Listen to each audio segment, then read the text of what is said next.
دوکاندارانی لۆفەکانی سپیلکن لە قەزای خەلیفان لە بەرامبەر قەرەبوونەکردنەوەیان لەلایەن حکوومەتەوە گردبوونەوەیان ئەنجام داوە. 50 دوکان دەبین ماوەی 2 ساڵە کە پرۆژەی زۆرسایدی سپیلک خەلیفان دەستی پێکردووە. سەرگۆت سعید یەکێکە لە خاوەن دوکانەکان و دەڵێت دوکانەکانی ئێمە کەوتنە بەردووسایدی سپیلک خەلیفان.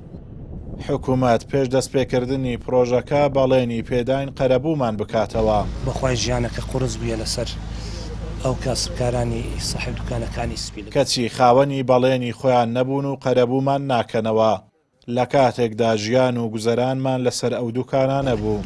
ناوەڵا هیچ ئەمەلێکمان پێ نەماوە تا ئێستان هیچیشن بۆ نەکراوە. چەندین جار ئەمە داواکارن کە دێچووینە لای سەرپەرشتیاری ئیدارەی قەزای قایمقامیەتی خەلیفان و ینی زۆر چوینە هاتی چۆن زۆر کردە بەلێنیان پێدان بەڵام جێبەجێیان نەکرد. زۆر بەلێنیان پێدان ئەو میشە ئیشی ئەوڕۆنیە ئیشی 2 ساڵ پێش ئێستاە.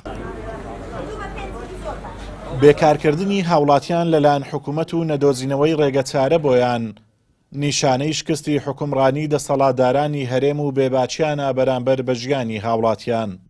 ئەگەر حکوومەت لە خەمی کاسبکاران دابێت لە شوێنێک کە دوکان و شوێنی کاریان بەرپرۆژەیەک دەکەوێت پێویستە قەرەبویان بکاتەوە و شوێنی تریان بۆ دابین بکات نەوەک پشتگوێ بخرێن و ژیانی خێزانەکانیان بخرێتە مەترسیەوە. ئەمە داواکارین ئەوەیە کە قەرەب وەکن بکرێتەوە ئەو زیان پێکەوتوانی سپیلک نزیکەی 50 دوکانەبی هەمووی کاسبکارە زۆربەیان بێمحاشە نزیکەی هەتا 300 عائیلابی لەو سپیلکەی سوودمەند دەبوون. ئێستا هەمویان کەتی نۆمارێ نەپارێ نەئیشە نەکارە. ئێستا شەخصەیە لەو گوندیە لە دوکانی لە سپیلکە بوو خانی و مار و شتی خۆی هەمووی بەجێشتووە چیتە هەولێرە لە کرێ و ڕۆژانە ئیشەکە عەمەلاتیەکە ئە لێرانە هیچ مشکیلەی نەبوو. معیشەتی ژیانی لەسەر دوکانی بوو دوکانەکەی خۆی بەڕێک و پێچی بەڕێوا بە هیچ مشکیلەی نەبوو. خەڵکیش زۆر ئیستیفادەی لێ کرد.